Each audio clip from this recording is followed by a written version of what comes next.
right, guys. Let's quickly revise banking company with the help of our chart.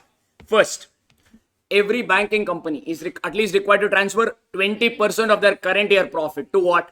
Statutory reserve. That is the first provision. Yes, whether they mention or not, we have to compulsorily do this. If they say 30%, you transfer 30. If they don't mention, at least transfer 20%. Next, capital adequacy ratio. Just now we discussed. How do you get capital adequacy ratio?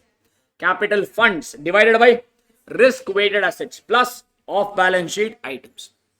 How do you get capital funds? It's a composition of two things, tier 1 and tier 2 ka capital. And how do you get tier 1 capital?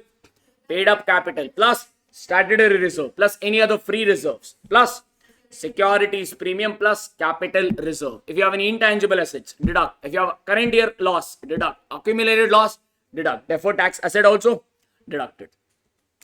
Tier 2 capital, it is nothing but revaluation reserve minus 55%, discounted at 55%. Got it? And the trick to remain or risk weights is what? Anything to do with RBI or government, 0%. Anything to do with other bank, 20%. Anything to do with real estate, 150%. All other assets, including off-balance sheet item like your bank guarantees, letter of credit and all, risk weight is 100%. Next, non-performing assets. What do we mean by the term non-performing assets? On those assets, either the bank is not recovering interest or it's not recovering principal. All right. And such for a continuous period of how many days? 90 days for most of the loan. For except agricultural advance, where if it is a short duration crops, 2 crop season is over and the bank has not recovered the money. If it is a long duration crops, 1 crop season. Yes. For most other things, the criteria is 90 days. All right. And NPA classification, is it done loan wise or is it done borrower wise? Meaning if borrower has taken 10 loan and if he defaults 1 loan, then all the 10 loans will be classified as non-performing assets. And will you consider the personal security of the borrower while doing NPA provision? Irrelevant. I gave you a Tata example. Yes, personal security is irrelevant. And how should the income on non-performing assets be recognized, sir? On what basis? On the receipt basis. However, on the performing assets, we'll recognize the income on accrual basis. Next, provisions. Will we create any provision on standard advance? Yes, that depends. If it is agriculture or SME category, provision requirement is 0.25%. Real estate means 1%. All other advance, 0.4%. So then next category of advances, substandard, standard or substandard. Substandard asset only we call it as what? Non-performing assets. So under that first category, substandard. So as substandard, first you need to check whether it is a secured loan or unsecured. For secured portion, the provision percentage is 15. For unsecured, 25%. Then from which date, for how long will it say in substandard category? From the day you classify it as NPA till 1 year. After that, it will move to which category? Doubtful category. Doubtful may we have 3 categories. D1, D2, D3 we had told. D1 means up to 1 year. D2 means more than 1 year but up to 3 years. D3 means more than 3 years. For D1, what is the provisioning requirement? If it is secured, 25%. Unsecured means the moment it comes out doubtful category. For unsecured portion, 100%. Yes, no? However, D2 category, meaning more than 1 but up to 3 years. How much is the provision? 40% for secured. If it is more than 3 years, whether secured or unsecured, provision is 100%. For loss asset also, 100% is the provision. However, if you have any loans which is guaranteed by ECGC, Export Credit Guarantee Corporation, or DICGC, then should we make provision for the guarantee amount? Not required. Yes. All right. That's the thing. Next, sir. Rebate on bill discounted means what? The bank has discounted some bill. All right. On that, they have received some discount. But a part of that discount income does not belong to the current year. It belongs to the next year. All right. So that is what we mean by, basically it is next year income received in advance. Yes. So can we recognize this year or next year only? But the bank has already put this in discount. So what is the journal entry we need to pass for current year discount? We need to reduce an income. Income has credit balance. How do you reduce it? Debiting it. So what income have they parked it in? Discount on bill. So the journal entry will be discount on bill account debit or discount on bill discounted account debit, or you can just call it as discount. Doesn't matter. To what account? To rebate on bill discount. This is for the current year. How about last year ka rebate, sir? Can you recognize? Yes. So what is the journal entry you will pass? Ulta of this, which will be rebate on bill discounted account debit to discount. So discount on bill is an income. Where will all the income go to? P&L. So the transfer entry is discount on bill account debit to P&L account. This is on your rebate on bill discounted. Next, if there is any bills for sent for collection, we have two mirror image account. One is bills for collection asset account and bills for collection liability accounts. So asset will have opening balance on the debit side, two balance brought down, closing balance on the credit side. If you accept more bills, asset also will increase, liability also will increase. If suppose the bill got collected already, then both asset and ledger will, if you collect the bill, then both asset and liability will reduce. If it is dishonored, again both asset and liability will get reduced. So these are mirror image account. Something which comes on debit side of asset account will come on the liability side, or liability ka credit side, like this, mirror image. Fine. Now I've just given you a quick format for reference on the last day.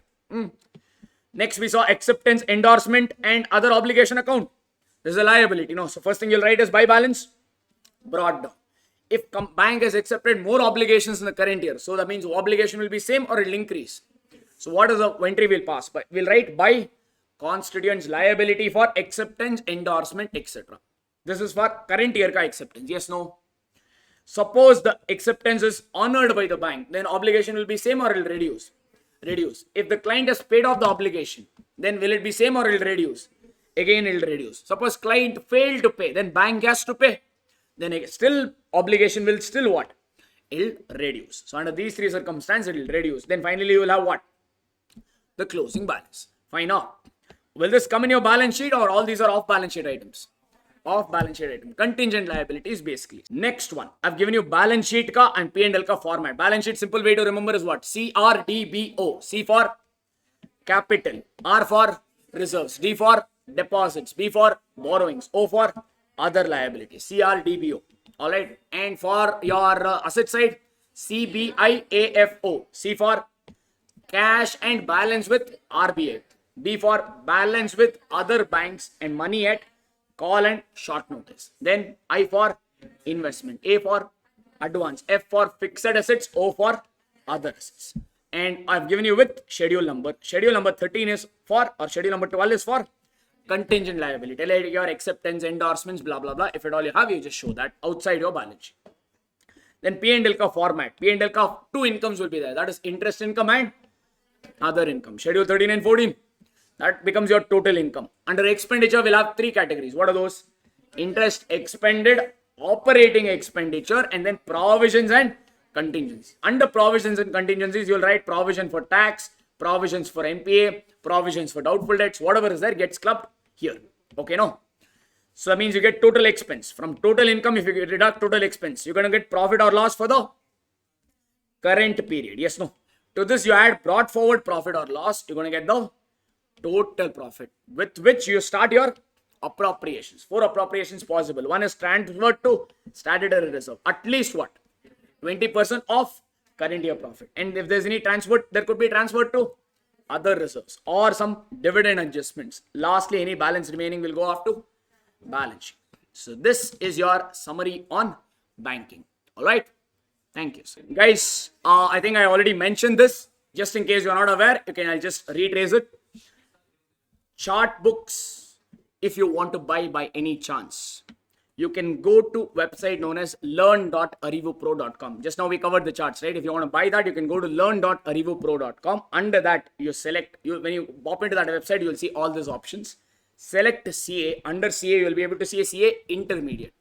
Under CA intermediate, you can buy whatever. You can buy classes or you can buy books. If you want to buy books, select books. You'll be able to get in the options like this. Select the subject what you want to buy the books for. Suppose you want to buy advanced accounting. Select advanced accounting. Select the mode as printed books. And we have two types of books. Our main class material as well as chart book. If you want to buy chart book, select chart book. Automatically the price will pop in. Add to the cart and you can buy it. Fine. If at all you want to buy our classes, then you can go for CA intermediate online classes. Various options you're going to get. Suppose you want to buy advanced accounting. Select advanced accounting. Once you select advanced accounting, you'll be able to see various, what and all is included here. How many lessons, how many free lessons are there, what and all you're going to get. Validity here, it's mentioned to be 30 days. If you want, you can change this validity. Right now, we have given 3 validities. For 1 month, 6 months and 1 year. That's the price. Select it, add it off. Alright. So, yes. So, and if at all you want to access our class attachments, like your study material and all. That will be there under study material section. If you select study material section, you will be able to get various attachments, our class notes at all, from which you can download it and print it for yourself if at all you have gone for soft copy access. If you have gone for printed copy access, books will be couriered to you. Just make sure that you have given correct mobile number and the correct address. All right. Thank you.